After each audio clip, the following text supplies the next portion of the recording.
नमस्कार दोस्तों, मैं हूं राघवेंद्र। स्वागत है आप सभी का रिपब्लिक भारत पर। छत्तीसगढ़ की चर्चित महिला डीएसपी कल्पना वर्मा एक बार फिर सुर्खियों में हैं। लेकिन इस बार वजह सिर्फ निजी विवाद नहीं बल्कि राष्ट्रीय सुरक्षा से जुड़े बेहद गंभीर आरोप हैं। नक्सल प्रभावित इलाकों से जुड़े खुफिया इनपुट लीक करने के करोड़ों के संदिग्ध लेन देन और रसूखदार लोगों को कथित तौर पर ट्रैप करने जैसे आरोपों से जुड़ी 1400 से ज्यादा पेज की जांच रिपोर्ट अब आईजी रायपुर के पास पहुंच चुकी है। पुलिस सूत्रों का दावा है कि रिपोर्ट में दर्ज तथ्यों के आधार पर निलंबन ही नहीं, नौकरी जाने तक की कार्रवाई संभव है। जांच रिपोर्ट के मुताबिक डीएसपी कल्पना वर्मा पर नक्सलियों से जुड़ी संवेदनशील खुफिया जानकारी लीक करने के पुख्ता डिजिटल सबूत मिले हैं। ये जानकारियां व्हाट्सएप चैट के जरिए साझा की गई। ऐसी जानकारियां जिन्हें कानूनन किसी भी सूरत में साझा नहीं किया जा सकता। रिपोर्ट में यह भी सामने आया है कि कल्पना वर्मा के मोबाइल और डिजिटल डिवाइसेस से नक्सल ऑपरेशन से जुड़े इनपुट्स की बातचीत बरामद हुई है। रिपोर्ट में कल्पना वर्मा और कारोबारी दीपक टंडन के बीच संबंधों की विस्तृत टाइमलाइन है। सूत्रों के अनुसार टंडन के अकाउंट से करोड़ों रुपए के ट्रांजैक्शन, भारी मात्रा में कैश, जेवरात और महंगे होटल स्टे से जुड़े सबूत मिले हैं। जांच एजेंसियों का कहना है कि इन लेन देन का कोई भी वैध पेशेवर आधार सामने नहीं आया है। जांच में यह भी खुलासा हुआ है कि दीपक टंडन से कथित ब्रेकअप के बाद कल्पना वर्मा एक डीएफओ के साथ दिन रात व्हाट्सएप चैट में लीन रहीं।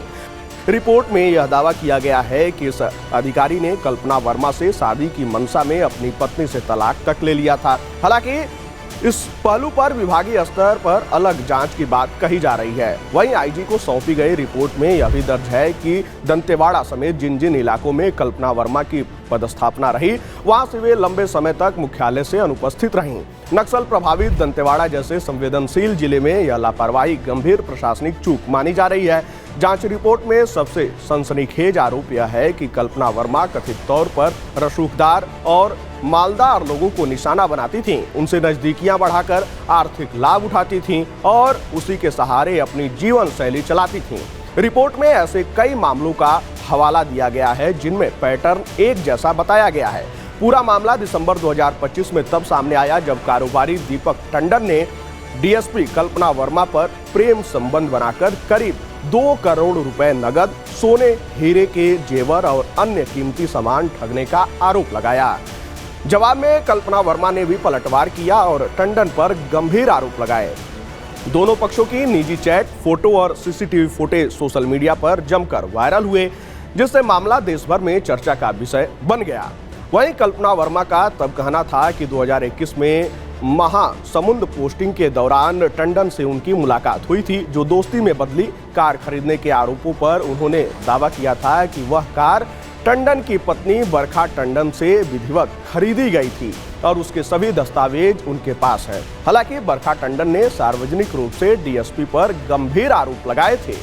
वहीं पुलिस सूत्रों के मुताबिक आईजी रायपुर के पास पहुंची जांच रिपोर्ट के आधार पर गृह विभाग 1-2 दिन में बड़ा फैसला ले सकता है। निलंबन लगभग तय माना जा रहा है। वहीं आरोपों की गंभीरता को देखते हुए सेवा से बर्खास्तगी और आपराधिक कार्रवाई की भी संभावनाओं से इनकार नहीं किया जा रहा।